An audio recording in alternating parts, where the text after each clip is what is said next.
पति और पत्नी का झगड़ा थाता है उसमें हमेशा वाक पति का ही आता है। तो भाई इसमें टेंशन लेवानी जरूरत नहीं है, मूंझावानी जरूरत नहीं है। आखा जगत में बधाई ने आ प्रॉब्लम है, इसलिए हवे तमेरे को खाली जिंदगी काढ़ी नाखवाना है।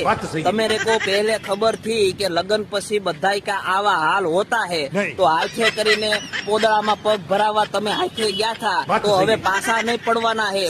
पत्नी बोले हाँ तो हाँ, ना तो ना।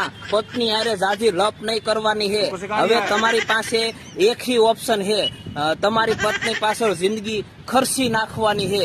इसलिए भाई सावधान रहे, सतर्क रहे। पत्नी बोले तुम्हारा वांक है એટલે તરત માની જ લેવાના है, उसके सामे तत नहीं करवाना है। कारण के पोतानी ही पत्नी हैरान करती है तो उसको तो कहीं देवाएगी नहीं, इसलिए जिंदगी काढ़ी नाखवानी है।